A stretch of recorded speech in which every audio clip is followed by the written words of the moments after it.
कभी रग पुल का शिकार बने हैं? क्या आपको एक्चुअल में पता भी है कि रग पुल होता क्या है? रग पुल किया कैसे जाता है? रग पुल से बचना कैसे है? तो क्या आप सब जानते हैं?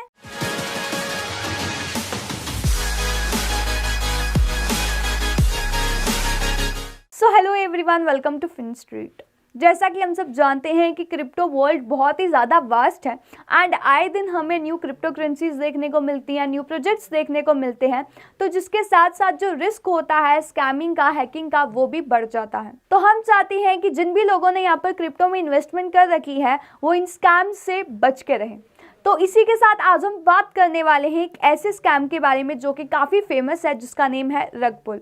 हम सारी डिटेल में बात करेंगे रग पुल के बारे में, किस तरह आप आइडेंटिफाई कर सकते हो रग पुल को, किस तरह अवॉइड कर सकते हो। तो ये सारी इन्फॉर्मेशन यहाँ गेन करेंगे इस वीडियो में एंड ये सारी इन्फॉर्मेशन आप सबके लिए जाननी बेहद ज़रूरी है। सो इस वीडियो को एंड तक ज़रूर देखें। सो चलिए वीडियो को स्टार्ट करते हैं। तो सबसे पहले आप सबका ये जानना ज़रूरी है कि रग पुल होता कब है।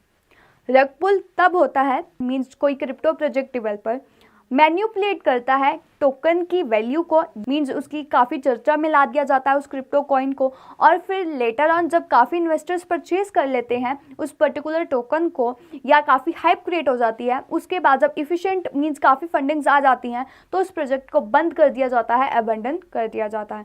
एंड जितनी भी इन्वेस्टर्स की मनी होती है जो उन्होंने लगाई होती है उस पर्टिकुलर प्रोजेक्ट में, उस पर्टिकुलर क्रिप्टो करेंसी में, वो अपने साथ लेकर वो चले जाते हैं।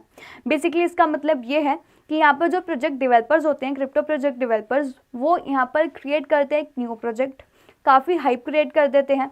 काफ़ी यहाँ पर जो लोग हैं वो फोमो के डर में उस क्रिप्टो को परचेज कर लेते हैं एंड लेटर ऑन जब काफ़ी फंडिंग्स हो जाती हैं तो उस प्रोजेक्ट को बंद कर दिया जाता है। एंड जितने भी कम्युनिकेशन के साधन होते हैं, ट्विटर, टेलीग्राम, जो भी उन्होंने सोशल मीडिया पे अकाउंट्स क्रिएट किए होते हैं, वो सब वो बंद कर देते हैं एंड जितनी भी इन्वेस्टर की मनी होती है वो यहाँ पर लूज हो जाती है, उसे अपने साथ लेकर चले जाते हैं। तो इसके साथ साथ आपका अभी ये जानना ज़रूरी है कि रग पुल्स की टाइप क्या है, मीन्स किस तरह के और रग पुल्स देखने को मिल सकते हैं एंड वो किस तरह होते हैं। तो इसमें मैं सबसे पहले आपको बताना चाहूँगी, एक है स्टीलिंग लिक्विडिटी। यहाँ पर लिक्विडिटी को चुरा लिया जाता है। किस तरह चुरा लिया जाता है मैं आपको बताती हूँ। सबसे पहले आप सब ये जानते होंगे क्रिप्टो करेंसी को ट्रेडेबल बनाने के लिए, उसकी बाय एक्सचेंज के लिए यहाँ पर जो डेवलपर्स हैं वो एक लिक्विडिटी पूल क्रिएट करते हैं जिसमें करेंसी की कुछ अमाउंट होल्ड पड़ी होती है ताकि यहाँ पर जो इन्वेस्टर्स हैं वो बाय सेल कर सके उस पर्टिकुलर टोकन को या क्रिप्टो प्रोजेक्ट को। तो जो काफ़ी सारे रग पुल्स होते हैं उसमें डेवलपर्स लिक्विडिटी पूल क्रिएट करते हैं जिसमें उनका न्यू मिंटेड स्कैम टोकन भी होता है और एक मीन्स एक सही क्रिप्टो करेंसी भी होती है, एक अच्छी क्रिप्टो करेंसी भी होती है।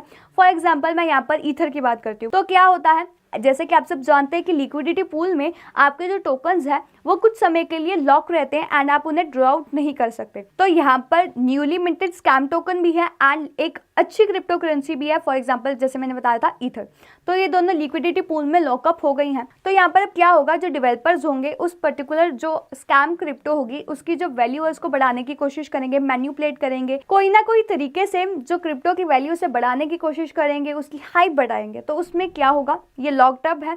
तो जैसे जैसे इन्वेस्टर्स, ज़्यादा से ज़्यादा इन्वेस्टर्स आएंगे उस फेक टोकन को बाय करेंगे तो उसकी वैल्यू बढ़ेगी, ज़्यादा से ज़्यादा इथ आएगी अब लिक्विडिटी पूल में, क्योंकि यहाँ पर क्या होगा कि इथ के बदले में आपको वो पर्टिकुलर टोकन मिलेगा। जब डेवलपर को दिख जाएगा कि काफ़ी लोग यहाँ पर इन्वेस्ट कर रहे हैं एंड उनके पास काफ़ी एफिशिएंट फंडिंग हो गई है, काफ़ी मीन्स फंडिंग उन्होंने कलेक्ट कर ली है, तो उसके बाद क्या करेंगे, वो इथ को, ईथर को इस लिक्विडिटी पूल से बाहर खींच लेंगे एंड क्या होगा, फिर लोगों को पता चलेगा कि ये तो स्कैम था। तो यहाँ पर उसकी जो वैल्यू आएगी स्कैम टोकन की वो डाउन हो जाएगी एंड लिक्विडिटी पूल में जो आपका बचा हुआ स्कैम टोकन है जो आपने खरीदा था ईथ के बदले में, वो यहाँ पर वर्थलेस हो जाएगा, उसकी कोई भी वैल्यू नहीं रहेगी।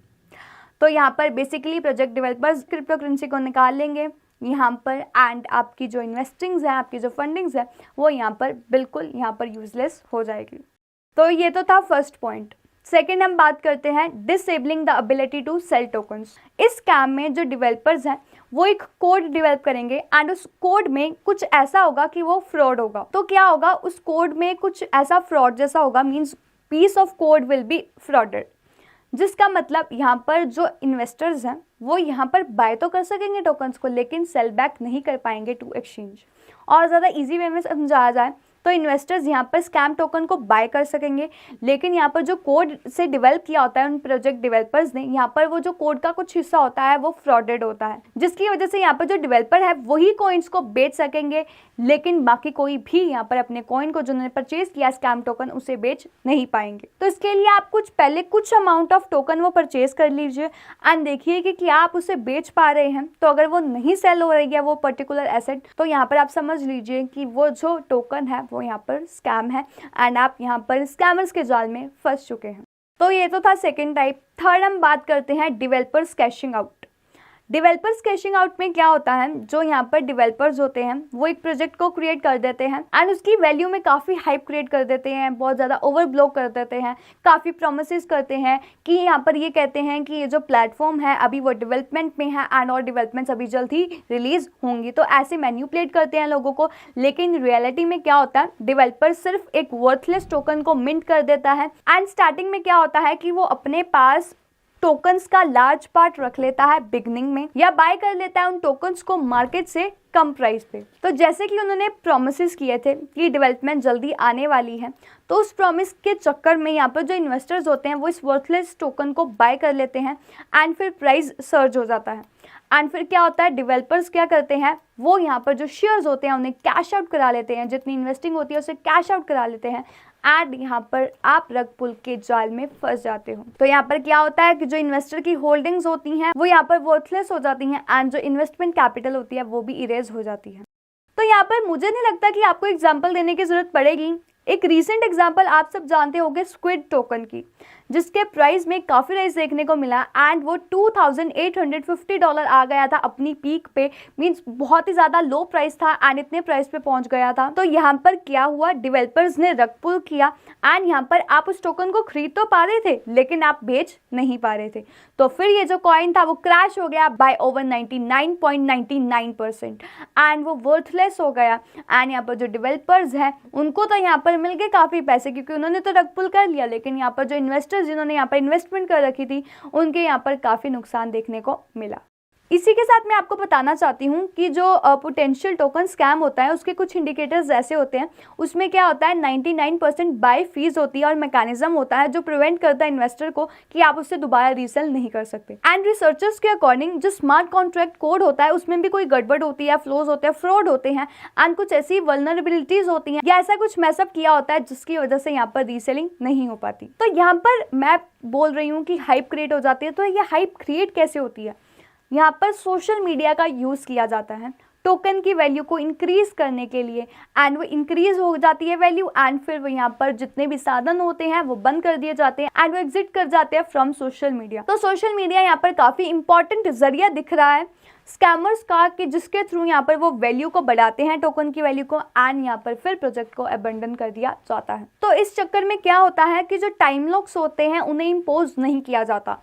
तो टाइम लॉक्स क्या होते हैं, टाइम लॉक्स यहाँ पर यूज़ किए जाते हैं ताकि यहाँ पर जो एडमिनिस्ट्रेटिव एक्शंस हैं उन्हें डिले कर दिया जाए एंड वो एक स्ट्रॉन्ग इंडिकेटर होते हैं कि जो प्रोजेक्ट है वो लेजिटिमेट है। तो इन केसेस में टाइम लॉक्स को यूज़ नहीं किया जाता। अगर और मेजर कैरेक्टरिस्टिक बताया जाए पॉसिबल रग पुल का, तो वो है कि जो कॉइन की वैल्यू है वो स्काई रॉकेट हो जाती है, कुछ ही घंटों में उसके प्राइस में एक बूम देखने को मिलता है। फॉर एग्जाम्पल जो रग पुल कॉइन होता है वो यहाँ पर अगर 0 की वैल्यू है तो वो 50x चला जाएगा, 50 टाइम्स मल्टीप्लाई हो जाएगा, वो भी कुछ ही आवर में या 24 आवर्स के विदिन उसके प्राइस में इतना राइज देखने को मिलेगा। जिसका मतलब ये है मींस यहाँ पर लोग फोमो में आ जाते हैं जो यहाँ पर उन्हें फोर्स करता है कि आप इस टोकन को परचेज करो क्योंकि इसकी वैल्यू बढ़ रही है, तो आपको भी परचेज करना चाहिए क्योंकि आपको प्रॉफिट चाहिए। एंड इस सब के चक्कर में आप क्या हो जाते हो, रग पुल का शिकार हो जाते हो एंड इस प्रोजेक्ट को फिर बंद कर दिया जाता है। यहाँ पर जो प्रोजेक्ट है उसकी जितनी भी आप इन्वेस्टमेंट करते हो वो यहाँ पर डेवलपर्स लेकर भाग जाते हैं एंड आपकी जो इन्वेस्टमेंट है वो यहाँ पर डूब जाती है।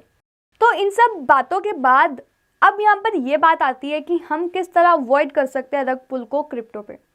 तो काफ़ी सारे साइंस और इंडिकेटर्स हैं जो इन्वेस्टर्स को यहाँ पर वॉच आउट करने चाहिए अगर वो खुद को प्रोटेक्ट करना चाहते हैं रग पुल से। जैसे कि सबसे पहला है अनोनिमस या अननोन डेवलपर्स। यहाँ पर सबसे पहले ये देखिए, जब भी कोई न्यू क्रिप्टो प्रोजेक्ट आता है तो यहाँ पर इन्वेस्टर्स को ये कंसीडर करना चाहिए कि उस न्यू प्रोजेक्ट की क्रेडिबिलिटी क्या है। वो जो डेवलपर्स हैं जिन्होंने डेवलप किया है उस क्रिप्टो प्रोजेक्ट को, कि क्या वो क्रिप्टो कम्युनिटी में जाने जाते हैं, उनका ट्रैक रिकॉर्ड क्या है, उन्होंने क्या अचीवमेंट्स कर रखी हैं एंड वो कहाँ से पढ़े हैं, मीन्स उनकी स्टडी, उनकी एजुकेशन, ये सब क्या है, तो ये भी ध्यान में रखिए। अगर आपको ऐसा कुछ नहीं मिल रहा है तो रुक जाइए, वेट कीजिए और रिसर्च वो कीजिए, वाइट पेपर पढ़िए एंड तभी इन्वेस्टमेंट कीजिए। जो यहाँ पर इन्वेस्टर्स हैं, जो आप लोग हो, यहाँ पर आपको ध्यान में रखना है क्योंकि काफ़ी न्यू और इजीली फेक सोशल अकाउंट्स को क्रिएट कर दिया जाता है एंड फेक प्रोफाइल्स क्रिएट कर दी जाती हैं, लेकिन जो क्वालिटी मिलेगी आपको एग्जैक्ट प्रोजेक्ट की वो उनकी वेबसाइट पे, उनकी मीडिया सोशल हैंडल्स पे, official social media handles and white paper तो मस्ट इंपॉर्टेंट है। Anonymous project developers red flag भी हो सकते हैं, लेकिन हम एक बात नहीं भूल सकते हैं कि जो वर्ल्ड की ओरिजिनल और जो लार्जेस्ट क्रिप्टो करेंसी है उसे डेवलप किया था सातोशी नाकामोटो ने, जो कि अभी भी अनोनिमस है, लेकिन टाइम बदलता रहता है तो इसके साथ साथ अभी और भी पॉसिबिलिटीज देखने को मिलती रहती हैं। तो सेकेंड हम बात करते हैं लिमिट ऑन सेल ऑर्डर्स के बारे में। यहाँ पर कि कभी कभार क्या होता है, यहाँ पर जो हैकर्स होते हैं, स्कैमर्स होते हैं, वो टोकन को कोड कर सकते हैं जिससे रिस्ट्रिक्ट किया जाता है कि यहाँ पर आप जो इन्वेस्टर्स है वो सेल नहीं कर पाते उस पर्टिकुलर टोकन को। तो ये जो सेलिंग रिस्ट्रिक्शंस होती हैं ये हॉलमार्क साइन होती हैं उस स्कैम प्रोजेक्ट की। तो सबसे पहले क्या देखना चाहिए, जैसे मैंने आपको पहले बताया था, पहले थोड़ी सी अमाउंट इन्वेस्ट करके देखिए उस पर्टिकुलर टोकन में। अगर आप उसे सेल करने की कोशिश कर रहे हैं और अगर वो सेल हो रहा है देन इट्स गुड, अगर वो नहीं हो रहा है तो यहाँ पर वो पक्का ही स्कैम है। नेक्स्ट है sky rocketing price movements with limited token holders. तो यहाँ पर हमें ये देखने को मिलता है कि सडनली जो प्राइस होता है न्यू कॉइन का वो जल्दी से जल्दी शूट आउट हो जाता है, बहुत ज्यादा राइज देखने को मिलता है एंड यहाँ पर काफी इन्वेस्टर्स मैनिपुलेट भी हो जाते हैं, फोमो में आके खरीद भी लेते हैं उस पर्टिकुलर कॉइन को, तो ये भी नहीं होना चाहिए। नेक्स्ट हम बात करते हैं नो एक्सटर्नल ऑडिट। ये जो ऑडिट है वो एक स्टैंडर्डाइज्ड प्रैक्टिस है न्यू क्रिप्टो करेंसीज के लिए। जो ऑडिट है वो तो अब स्टैंडर्ड प्रैक्टिस है न्यू क्रिप्टो करेंसीज के लिए कि उन्हें फॉर्मल कोड ऑडिट प्रोसेस के थ्रू जाना होता है, जो यहाँ पर कंडक्ट की जाती है बाय रेप्यूटेबल थर्ड पार्टी। तो यहाँ पर एक नोटेरियस एग्जाम्पल है तेदर की, USDT की, जो कि एक सेंट्रलाइज स्टेबल कॉइन है जिसकी जो टीम है वो यहाँ पर फेल हो गई थी, वो डिस्क्लोज नहीं कर पाई थी कि यहाँ पर उनके पास नॉन फिएट बैक्ड एसेट्स भी हैं। जो ऑडिट होता है वो स्पेशली एप्लीकेबल होता है डिसेंट्रलाइज्ड करेंसीज के लिए, जहाँ पर जो डिफॉल्ट ऑडिटिंग होती है डीफाई प्रोजेक्ट्स के लिए वो तो मस्ट होती है। तो यहाँ पर ये देखिए कि जो ऑडिट है वो यहाँ पर थर्ड पार्टी की तरफ से वेरीफाइबल होना चाहिए एंड कोई भी मलेशियस एक्टिविटीज फाउंड नहीं होनी चाहिए उस कोड में। तो यहाँ पर बहुत ज़्यादा टाइम डिनोट करना होता है जब हम यहाँ पर सपोर्ट करते हैं क्रिप्टो रग पुल स्कैम को। एंड यहाँ पर काफ़ी स्कैम्स हो चुके हैं रग पुल से रिलेटेड एंड रग पुल काफ़ी फेमस स्कैम है जो यहाँ पर देखने को मिलता है। इन्वेस्टर्स अपनी काफ़ी मनी को यहाँ पर लूज़ कर देते हैं। तो जब भी आप इन्वेस्ट करने जा रहे हों तो बहुत ज़्यादा अच्छा होगा, वर्थ होगा कि आप थोड़ी सी रिसर्च वर्क करिए न्यू क्रिप्टोज़ में एंड तभी इन्वेस्टमेंट कीजिए उस प्रोजेक्ट में। So we will come again with another such information. आपको ये वीडियो कैसी लगी हमें कमेंट सेक्शन में ज़रूर बताइए। So this was all about today, thanks for watching the video and अगर वीडियो पसंद आई तो लाइक ज़रूर कर दीजिएगा। So we will come again with another such information. Till then, stay tuned and follow FinStreet for more such updates.